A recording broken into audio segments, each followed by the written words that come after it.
Good morning, everyone. Thank you for joining us. I have exactly 5 after 10, so we're going to go ahead and start our webinar. For those of you that do not know me, my name is Robin Whitted. I'm the Kentucky Excel Program Coordinator within the Department for Environmental Protection. Thank you once again for joining us. As we start, let me go over just a few minor details, who we are, and some little housekeeping things. So, attendees, we do ask that you be in listen-only mode throughout this presentation and webinar. If you have any questions, please put them in the chat feature. They will be monitored, or the chat feature will be monitored throughout the whole webinar, and we'll answer and ask the questions as we get to them, or as they're put into the chat feature. Not only do we ask you to remain in mute mode, but we also ask you to keep your cameras off to help with bandwidth and things like that. Same thing with our speaker. We ask if you are not speaking, please remain mute and keep your cameras off until it is your time to present. Now, some of you may be asking, what is Kentucky Excel, or the Kentucky Excellence in Environmental Leadership Program? We have two main objectives throughout the Commonwealth, and that is to facilitate environmental leadership, or what is known as being in compliance and going beyond environmental compliance. We use a circular economy approach with a special emphasis on pollution prevention. In addition to facilitating environmental leadership, we also recognize individuals that are environmental leaders throughout the Commonwealth. And we do all this in a variety of different ways. One way is events like this webinar series that we hold once a month. We also have roundtables, workshops, field trips, a variety of different events throughout the year in a variety of different topics, as you can see in the 3 different workshops featured on this slide, including citizen science, solar energy, and even community environmental outreach. We also develop a variety of tools and resources for the general public. This includes best management practice guides, our monthly newsletter, infographics, and videos. We also provide one-on-one technical assistance. We can come out to a facility or even just do a virtual meeting or phone call. We also run the state's membership program for Kentucky Excel, and that's been going on since 2006. And what we do is we encourage our members of Kentucky Excel, which is free to be a member, to volunteer to do goals that help the environment and to participate in environmental management planning. There are 3 different levels of membership: bronze, silver, gold, and each different level has different criteria, starting with the basics for environmental management planning, which includes establishing one environmental goal and doing a leadership self-assessment. And then from there, we continue. For silver members, they have to do at least 3 voluntary goals, the leadership assessment, and then also develop an environmental management plan. For the gold members, it's 5 goals a year. They have to pass a compliance history check. They also have to do the leadership assessment and have an implemented environmental management plan and pledge to mentor others throughout the Commonwealth environmental leadership. Now, with those reports or goals, they have to submit annual reports. And through those reports, we have learned that the members of Kentucky Excel are continually and constantly conserving resources. Over the years, they've conserved enough water to fill over 100 Olympic-sized pools and enough power to power over 13,000 homes here in Kentucky for 1 year. They're always recycling. And through those recycling efforts, they've recycled enough aluminum to make over 6 million soda cans, and to also develop over 600 compact cars from the scrap metal that they've collected and recycled. And when it comes to air quality, they're constantly preventing emissions in a variety of different ways. Best management practices, using less harmful chemicals and ingredients in their products, or even just new pollution control devices. And through these efforts and more efforts on their parts, they have literally saved billions of dollars. So much money that they could have put almost 2 million students through 4 years of public college. That's including tuition, fees, room, and board. They also educate and train their employees, students themselves, or even do outreach events like reforest the bluegrass and additional things. A lot of what they do is local, but it has a global impact. For example, if you're coordinating a river sweep, not only are you cleaning up the river locally, but you're preventing things from going downstream and even ending up in the Gulf of Mexico. Or if you are planting a pollinator garden, not only are you helping the local butterflies and bee populations, but like things like monarchs, they travel from throughout North America, and additional benefits of pollution of pollinator gardens. Now, one of the topics that we're going to do today to encourage and to learn more about sustainability is a discussion on indoor air quality. Why does it matter and what can you do? To do this, we would like to welcome our guest speaker, Roberta Burns, who is an environmental education specialist in the Kentucky Division for Air Quality. Roberta, would you like to take over now? Absolutely. Let me get my screen sharing sorted out here, and let's see. How's that look?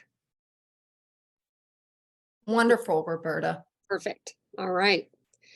Oh, thank you so much for having me for this webinar series. I love talking about indoor air quality. It's something that we don't often talk about. It's something that we can all do something about. So I hope today to have you walk away with a little bit of a feeling of control over your own indoor environment. So a little bit about me. Why am I doing this? I'm an environmental educator. I do have a Bachelor of Science in Environmental Education. And for most of my life, I have done some form of environmental or science communication in museums and nature centers and things like that. So right now, I work for and have since 2009 for the Division for Air Quality, doing website design, air quality outreach, and communication. I work with a lot of engineers and scientists, amazing people, and really my job is about translating what they and all of us do to the public. And one last thing, I am a person with asthma, so air quality is a very personal thing to me, and you know, you'll hear me talk about my own personal experiences as we go through this. And I'm sure that several of you on this call also probably know someone who has asthma.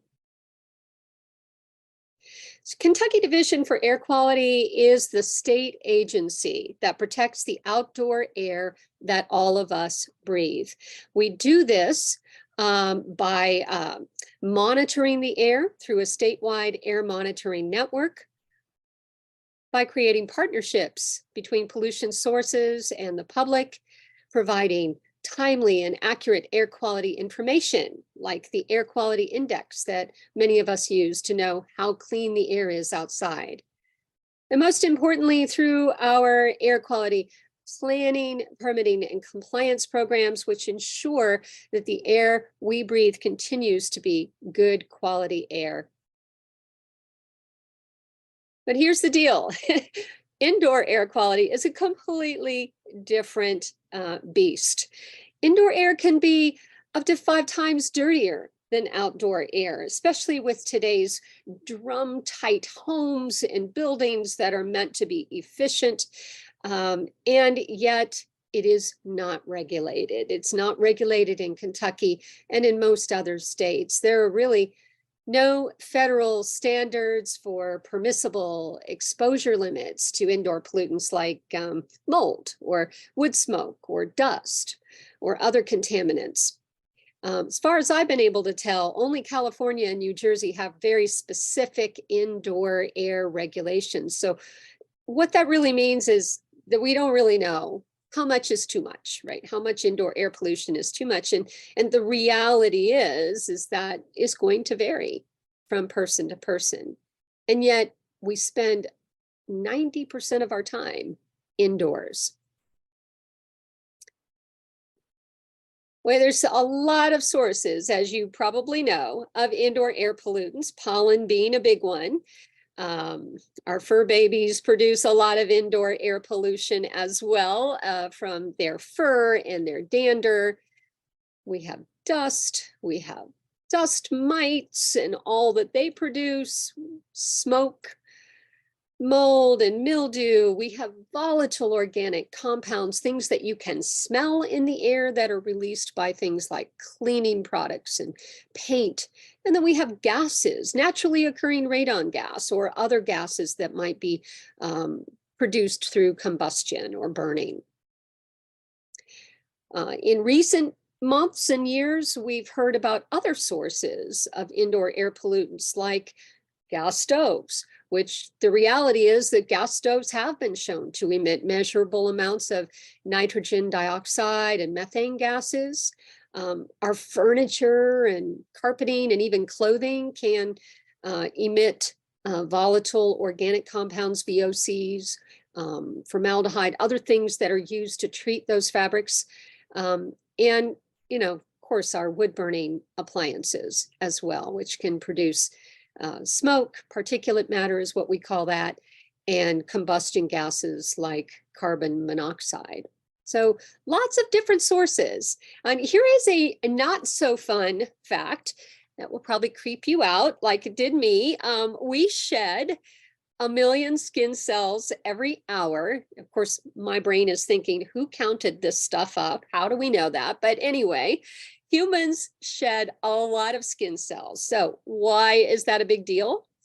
Well, we've got this entire ecosystem, right, that lives in our home with dust mites that love to eat what you shed. And the problem with that is that dust mites then produce waste, which triggers asthma and allergies in humans. So kind of a nasty little cycle there. So if we were going to divide indoor air pollutants into two categories, the first big category would be gases or vapors. And we don't have as much control over gases or vapors with, say, filters. Those are not going to be trapped on air filters. This is going to be something that's controlled through ventilation. Radon gas, very big deal in Kentucky, by the way. A lot of Kentucky has bedrock that contains and naturally emits radon gas, but also other gases that are produced through heating or combustion of any kind. The other category, the other big category of indoor pollutants is the particles and aerosols. So any kind of smoke or soot or particulate matter, dust, mold, dander, pollen. And then another thing just to mention that we are humans, right? We exhale. And when we exhale and breathe in and exhale again, we are breathing out tiny little bubbles of moisture from our lungs, aerosols, microscopic particles.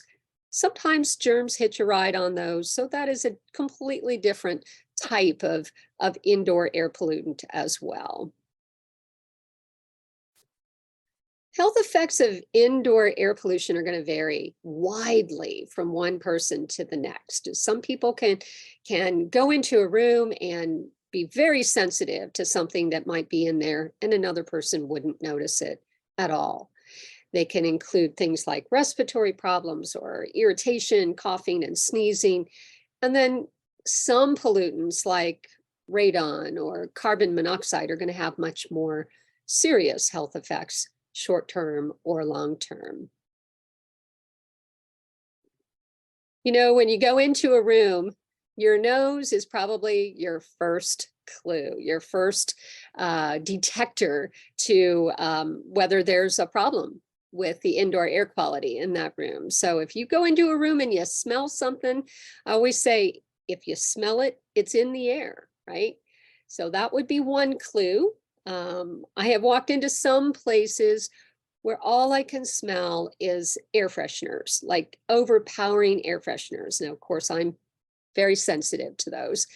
But again, that might be a clue that maybe they're trying to hide something else that's going on in that space.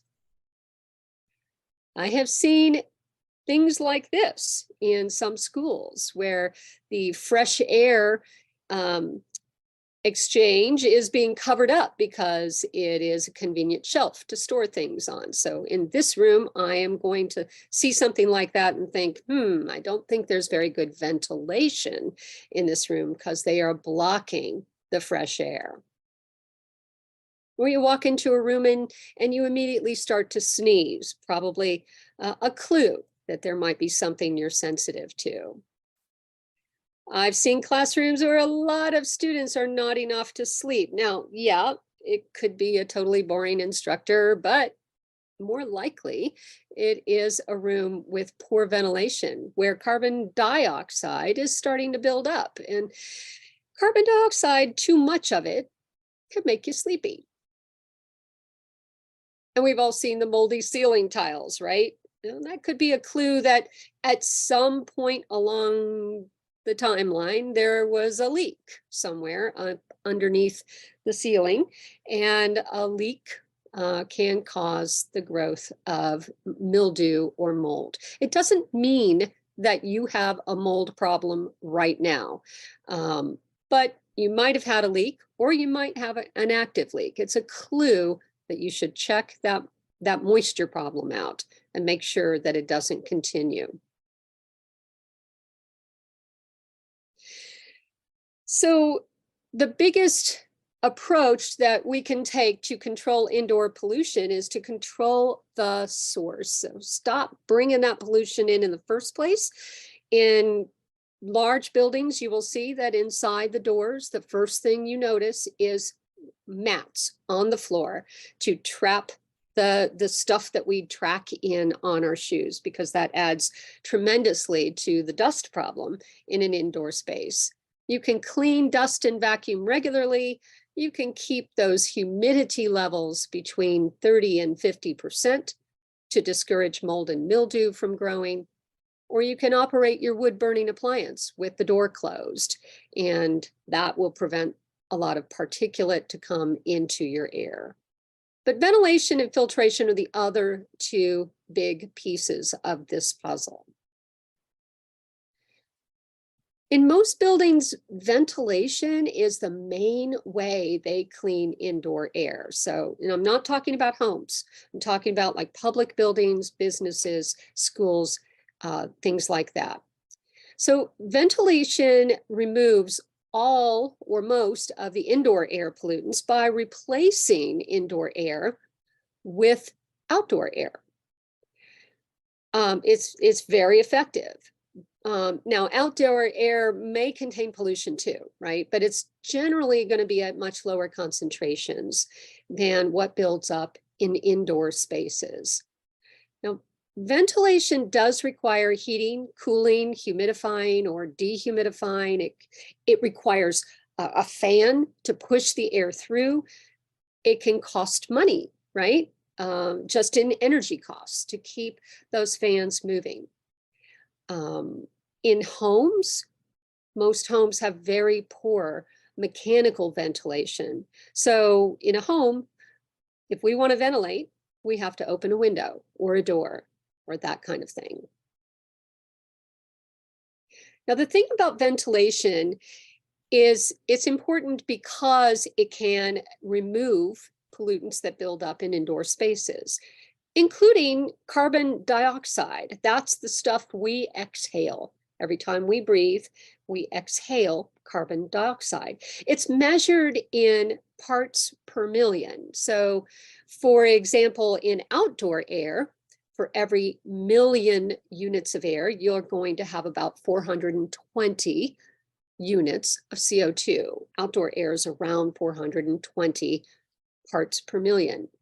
But human breath, wow, it contains 100 times more CO2.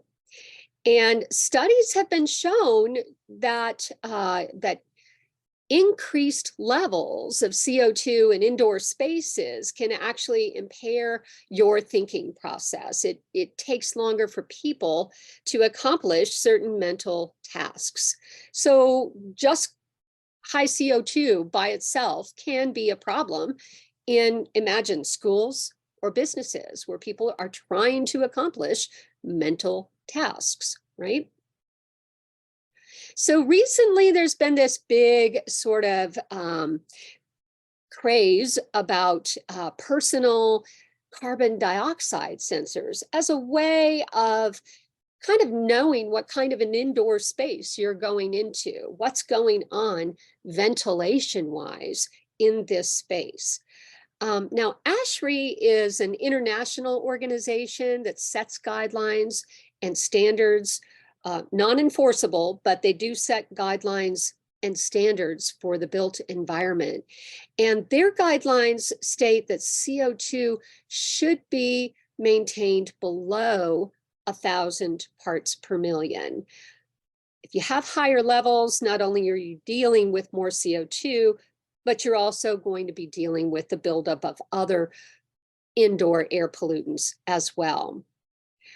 By the way, I took this picture on an airplane while we were stuck on the ground during boarding when all cabin ventilation was turned off. And so if we use this formula, essentially 1 out of 13 breaths on this airplane was rebreathed air from either myself or my neighbors in the cabin. This was really enlightening for me, and it's one reason that I always carry an N95 mask in my back pocket.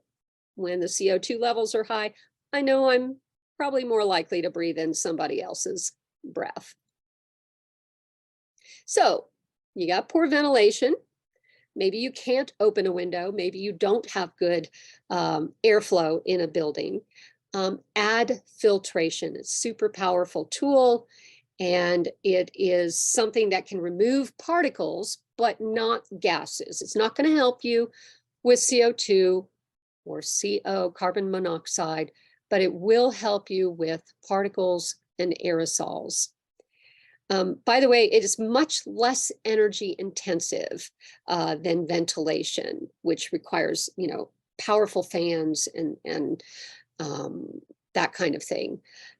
So if you add a portable filter, a HEPA filter, or some other kind of filter in the air handling unit, then you're going to be removing a lot of the stuff that builds up indoors, the particles. There's a couple of different categories of filters. We're familiar with HEPA. HEPA stands for high efficiency particulate air. And the H13 is kind of what you should be looking for if you want to get most particles down to the very tiny ones removed from your air. They are really good filters. They restrict airflow though, so they do require powerful fans. Commercial HEPA filters are what you'll often find in stores. Beware of false advertising though, because sometimes they will try to get around that extra expense of a HEPA filter by saying that it is HEPA-like or similar to HEPA, but HEPA is a very specific type of rating that that will remove particles down to 0.3 microns, which is very, very small. And those are the particles of concern. The more common filters that we see for our furnaces, for instance, are these filters that are rated with the acronym MERV, Minimum Efficiency Reporting Value. So it's basically telling you how small and how much of certain size particles that filter is going to remove. MERV 13 is kind of the sweet spot. The numbers are going to range. The most common ones you'll see at Home Depot are going to be around 8 or 10. But 13 is just about the right spot there where you're going to get most of the small particles, but you're not going to be causing the fan to be overworked by the pressure drop. One thing to keep in mind, though, is that some commercial air cleaners generate ions, charged particles, or ozone, either generate ozone or cause ozone to form in the indoor environment. And while ozone can be a great way of getting rid of certain things in the air, disinfecting, it's used in hotel rooms and that kind of thing, it is a very strong lung irritant, and it's not approved for use in spaces that have people in them. So be careful about air purifiers that have the word ion or ozone in their description or in their name. You will see 2 acronyms used for commercial air cleaners, and the first one is ACH, which has to do with how many times the volume of air in your room is replaced, or passed through a filter. So ACH is one thing, and you will also see the CADR acronym, which has to do with how what the rate of clean air it's going to produce. It helps you size your air cleaner to your room. If you have a very small air cleaner in a large room, that won't be well sized, won't be able to pass through all of the air in that room in a quick and efficient way. So that brings us to a DIY option that has popped up in the Twitter sphere and so forth in the last few years. This new option that people are starting to adopt around the world is something you can build yourself. The Corsi Rosenthal box was the brainchild of a couple of engineers on Twitter. They were talking back and forth about 3 or 4 years ago when a couple of things were happening in our world. If you recall, COVID was one thing that was happening. And in fact, students were getting ready to go back to school after the lockdown. And so there was a concern about how to reduce the aerosols that humans were creating in indoor spaces and make the indoor space a little safer for students. But the other thing that was happening was wildfires were happening in California and New Mexico at the time, and people were having to deal with an increase in smoke that was just coming into their indoor environment. And so how could we make smoke removal more affordable and doable for folks? And I see that there is something in the chat. Is there a question, Robin? No, it was me asking people to Oh. put questions in the chat. Perfect. And are there any questions at this point? Because I'm kind of blazing through here. I don't see any, but please feel free to ask along the way, and we'll pause. So Richard Corsi, by the way, he is the Dean of Engineering at UC Davis, and his specialty is indoor air quality. He already knew the power of filtration and ventilation. Jim Rosenthal is an expert on air filters because he is the CEO of an air filter company in Texas. So the idea was you could maybe slap a filter on the back of a box fan, and when you turn that fan on, it's going to pull air in the room through that filter, right? So they started with one filter, and then they thought, well, if we added 2 filters, we get more power, more bang for the buck, and then 4, and then even 5 with this last one here on the right, which actually has a filter underneath, and there's really a 6-sided cube with a fan on one side. And the basic essentials for these things, it's just a box fan and duct tape and MERV 13 furnace filters. Now you can size it any way you want. A 20-inch unit is going to be good for a decent sized room. Bigger rooms are going to require probably more of these units. And for tiny rooms, use smaller fans and smaller filters. Make minis. They are not HEPA air cleaners. I will say that. Remember the 2 types of filters. These are the MERV rated filters.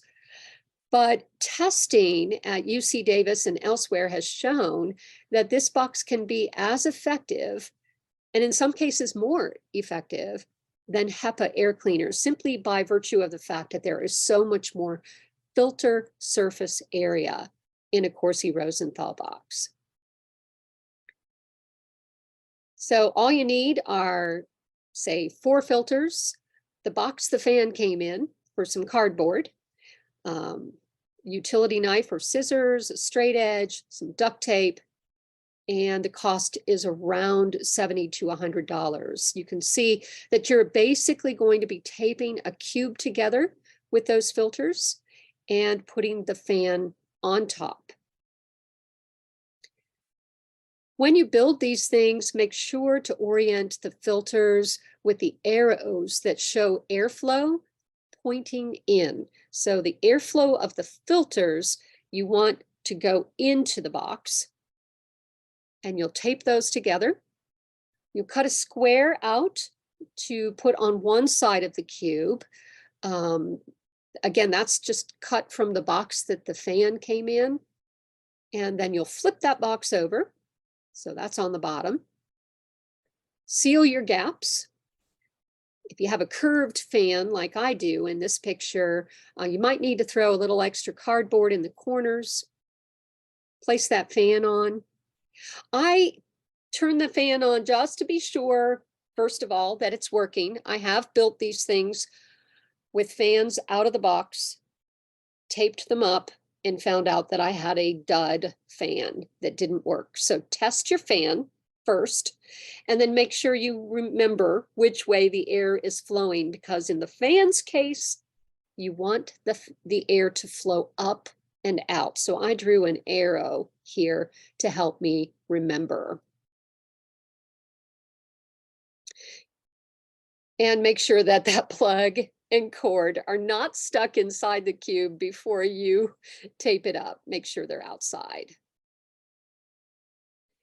Now, as these things were being sort of crowdsourced and refined over social media in the last few years, some folks began to notice that there was a weird phenomenon going on in the corners of the fans, where air was actually being sucked into the corners of the fan and then out through the middle. In other words, air was bypassing the filters, right? And so folks decided that through testing that there was a certain amount of masking that needed to be done in the corners of the fan in order to get a more efficient filtration. So for your typical box fan, like a Lasco fan pictured in the lower left there, 15-inch mask is what is recommended.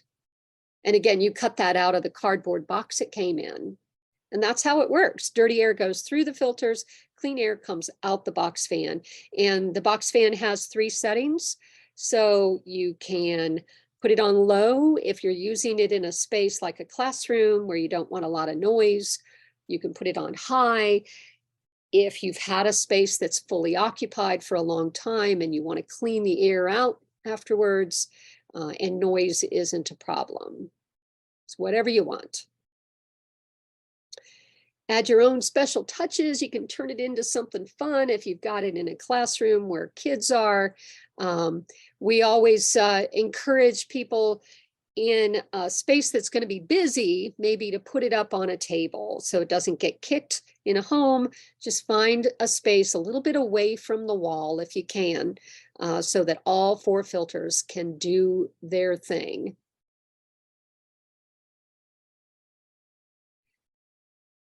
So the CDC, last month, the CDC came out with a statement about air exchanges in shared spaces. And they recommended that we really want to get the air changes per hour number to be at least 5. So we want clean air cycling through filters or being pushed through with ventilation at a level of 5 air exchanges per hour. Homes generally have 0 to 1. We just don't have a lot of mechanical ventilation built into most homes. A typical classroom is going to have 3. If you add a Corsi-Rosenthal box to a classroom, you can exceed that goal or at least meet it. So it is a wonderful tool to help improve what you already have. The clean air delivery rate is going to vary depending on the fan speed, right? And also depending on how many units you place in a space. They are very efficient. People have tested them with air sensors to see how well they remove aerosols and dust and smoke and pollen and mold. They can be used for several months before switching out the filters, unless they're in a very dirty space, like a pottery studio where there's a lot of particulate in the air, or a room where you're burning a lot of candles or incense. I have seen filters go dirty very, very quickly in places where people are constantly burning candles. So, I mean, that's great. You're not breathing it if the filters are sucking it in, but it will make the filters dirtier faster and require switching them out.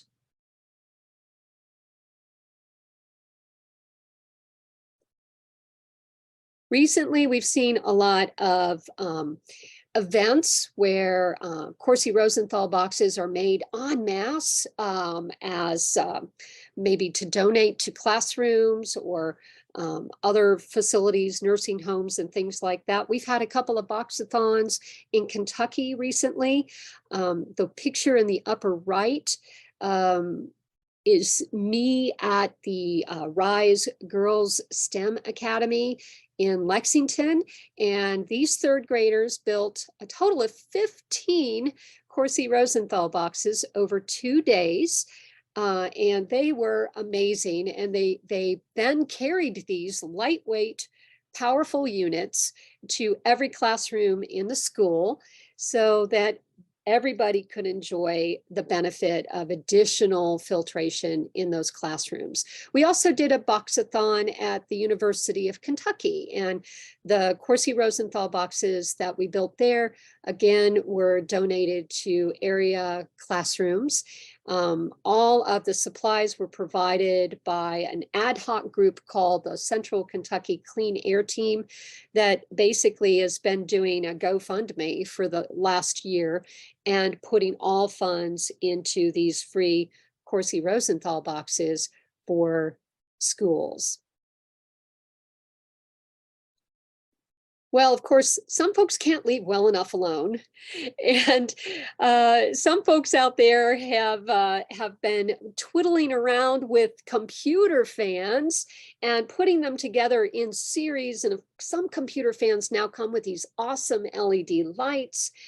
And using the same principle of using the computer fans to pull air through either HEPA filters, which are these round cylindrical ones, or through furnace filters, MERV 13 filters, and creating things like the Fandelier on the left, which is a chandelier air cleaner over the dinner table, or the Warp Core cleaner on the right there. And they're allowing folks to basically use their plans. They're putting them out there on social media and sharing these wonderful ideas and fun ways to improve your indoor air.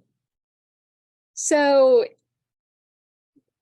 the big picture with the Corsi Rosenthal box, they really do work. They improve the filtration of indoor air. It can be a great addition to your all of the above strategy of controlling source and improving ventilation. They really are so much cheaper than most commercial air cleaners, and they perform very well. You can build them small, you can build them big, and they can be an important tool for reducing triggers that exacerbate asthma and lung problems, and also reducing virus-laden aerosols without having to go to the expense of improving your building ventilation. So the bottom line is, with indoor air quality, it may not be regulated, but you have the power to improve your indoor air quality by controlling the source. Maintaining your indoor humidity level between 30 and 50% is important if you want to reduce the chances for mold to grow in various places. Improve your ventilation, open those windows, and then use air filters to suck up anything that's going to cause problems for asthma or allergies. You have that power in your hands to improve your indoor air quality. And we do have more information at our website, eec.ky.gov/air. We have an indoor air quality web page. You can get to it through this bit.ly, or you can navigate to it through our website. And I'm going to stop sharing, and we will open up the floor for questions. Anybody has any questions? If you have a question, please put it in the chat feature. And while we're waiting on those to come in, Roberta, earlier on, you talked about the air quality index, but you really didn't go into any major detail. Can you expand upon that? Yeah. The air quality index is a color-coded tool for interpreting the data that we get in our outdoor air monitoring network. So you can find the air quality index, your current index, at airnow.gov. And I'm not going to go there now, but it's very easy to find. Right now, for instance, in Central Kentucky, the air quality index is orange, in the orange level, which means it's unhealthy for sensitive groups, folks like me with asthma, who may want to maybe reduce outdoor activities. And this, by the way, is because of the smoke that's coming down from the fires, the 150 plus fires in Quebec. So the air quality index is an interpretive tool that can be a great way to tell at a glance how clean or dirty the air is, and whether, if you have health problems, existing lung problems, how to modify your outdoor activities when necessary. Thank you, Roberta. We had a question come in. Where does the ACH goal of 5 come from? The Centers for Disease Control put that out in May, and it basically it was the result of many years of studies of what is required to keep air moving through filters in a way that's going to get the most bang for your buck and keep things at a healthy level for people. There's a lot more science that went into it than I know, I will tell you that. But I think when I saw that announcement, I know a lot of indoor air quality experts were thrilled that the CDC finally made a statement about this, because that gives folks a benchmark to kind of aim for. Another question that we had come in was about the presentation itself. This has been recorded. We will make it available to all that have signed up for the event. And correct me if I'm wrong, Roberta, but weren't you thinking about posting it online also? Yes, I'll put this on our indoor air quality page on our website as well. So yeah. Thanks, Roberta. Another question is there a means to test the air quality before and after using the box? Yeah, so that's how we know that the box, the Corsi Rosenthal box, is effective. There are small handheld sensors that you can purchase. Some are better than others, to be honest. But there are handheld particulate matter sensors, for instance, that will at least give you a good ballpark before and after. They will give you readings. So for instance, we did an outreach at the UK College of Engineering's E-Day celebration this past spring. And the engineering professor there decided to demonstrate with a handheld particle sensor the effect of a Corsi Rosenthal box using a smoke machine. So a smoke machine is going to generate tons of microscopic little droplets of liquid in the air that essentially work like particles and can get pulled into the filters. What she didn't count on was that smoke machines do indeed trigger fire alarms. And so the fire department was fascinated to learn about this as well when they were called to the building after the fire alarms went off. But the box managed to clear an entire room full of so-called smoke from this smoke machine in less than 3 minutes. Also, people can use those particle sensors in front of the machine. And then if you place the particle sensor where the air is blowing out of the fan, you will see significant differences before and after. Great question.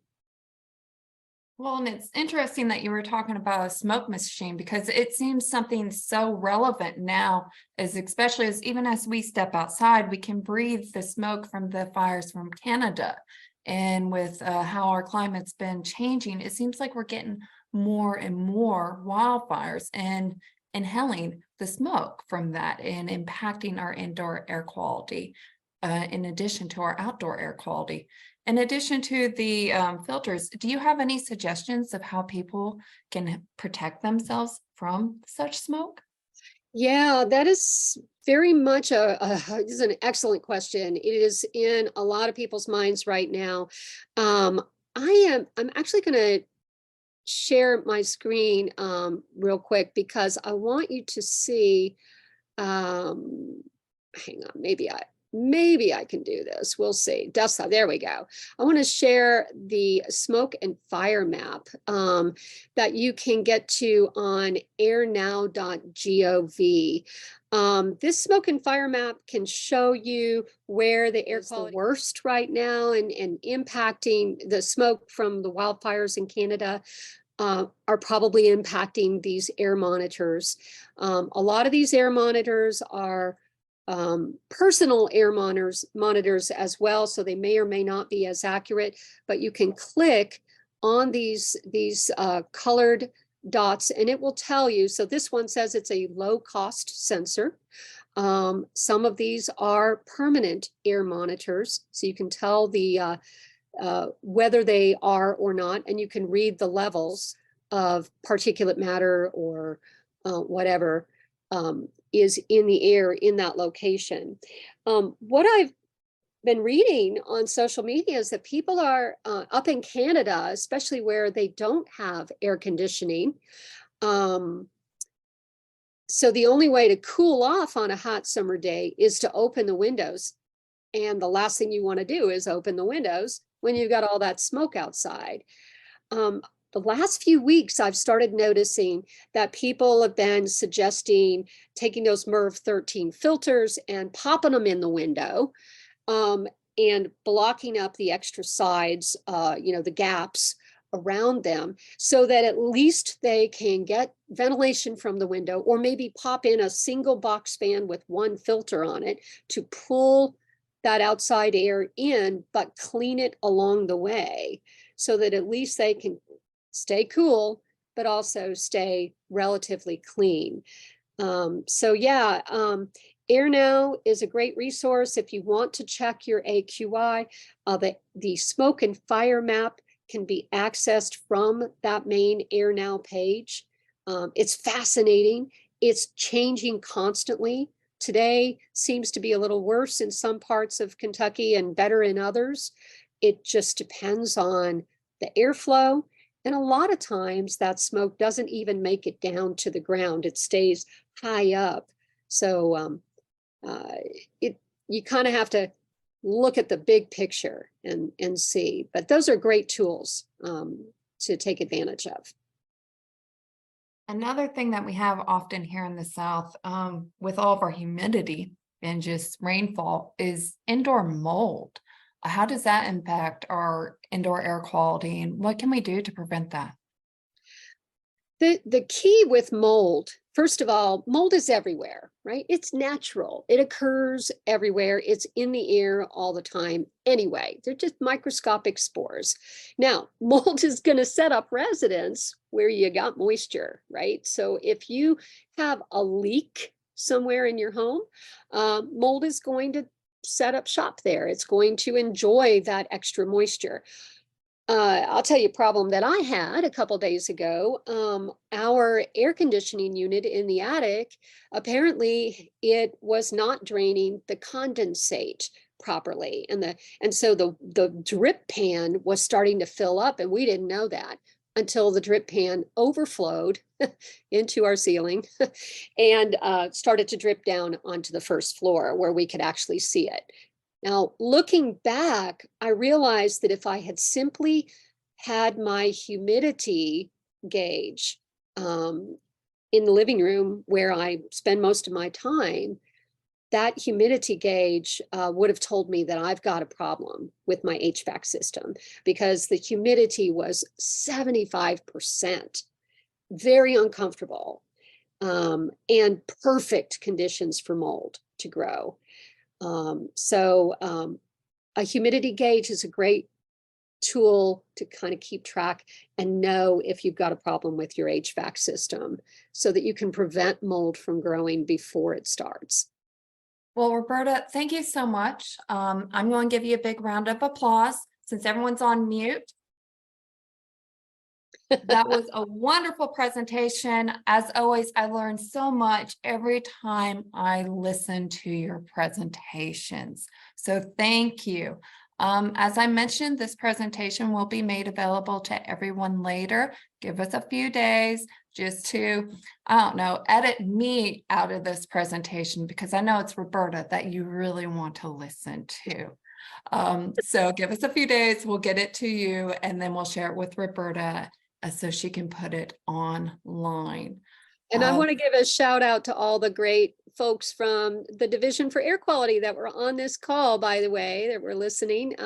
They do some amazing work to help protect the outdoor air that all of us breathe. So it's lovely to see all of you on the call. And Tim, thank you for reminding us to check our condensate removal system in our homes, in our buildings, in our facilities. Yes, that's an important part, not only for air quality, but for damage to the home. Thank you. For those attendees, give a heads up, you will be getting a survey through SurveyMonkey, probably, if not already in your email box within the next 5 minutes. It should be in your email box. Please provide us your feedback. You're welcome to say Robin needs to learn how to speak in that feedback. That's the only way I will improve my speech patterns, possibly. So please provide us your feedback. We really appreciate hearing from you. We will be continuing this webinar series.